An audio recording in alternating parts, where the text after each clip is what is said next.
Daniel avait reçu le discernement des songes et des visions, Daniel 1, 17. Il était l'instrument choisi par Dieu pour lever le voile. Mais il fallut que les 4 jeunes gens unis en esprit prissent part à la prière pour que Dieu accorde la révélation. Ce fait mérite d'être souligné. Pour devenir vainqueur, il faut que vous appreniez à être solidaire de vos compagnons dans la foi. Il ne s'agit pas de vivre à l'écart et de rester seul. À cet égard, il y a beaucoup de personnes qui sont dans l'erreur. Elles deviennent indépendantes dans leur vie, leur habitude et leur ministère. Elles s'imaginent être plus spirituelles que d'autres parce qu'elles vivent et travaillent seules. Or, le plan de Dieu est que nous vivions ensemble et que nous portions les fardeaux les uns des autres, accomplissant ainsi la foi de Christ, la loi de Christ. Portez les fardeaux les uns des autres et vous accomplirez ainsi la loi de Christ. Galates 6, 2. Si Dieu vous a donné une femme et des enfants, c'est votre responsabilité de vous en occuper. Même si vous êtes pauvre et avez beaucoup d'enfants, il faut que vous portiez ce fardeau. De la même manière, au bureau, vous devez vous acquitter fidèlement de votre propre travail. Les fardeaux terrestres et les fardeaux familiaux, c'est vous qui devez les porter. Il est possible que des amis vous aident, mais vous ne pouvez pas l'exiger. De même, dans les affaires spirituelles, il faut que nous portions nos fardeaux ensemble.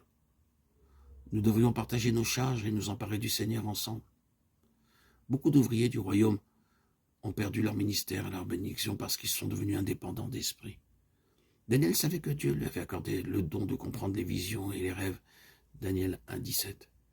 Il y a tout lieu de croire que beaucoup avaient fait appel à lui pour qu'il interprète leurs songes. Pourtant, Daniel ressentit en cette circonstance le besoin de chercher la compagnie de ses 3 amis. C'est tous ensemble qu'ils prièrent.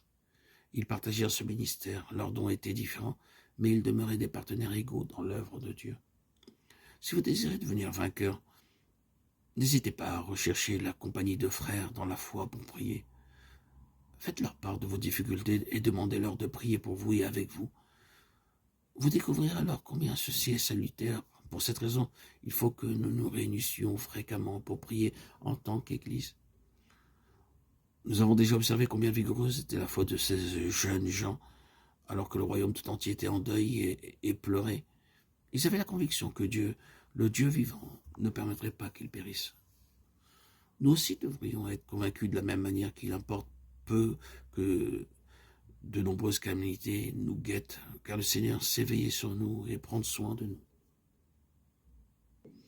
Il nous faut être toujours dans la foi et l'espérance que Dieu accomplira sa volonté et que tout ce qu'il fera pour nous, même contraire à notre volonté, sera pour notre bien et la meilleure des choses. Dieu voit au-delà de nos raisonnements et de nos pensées.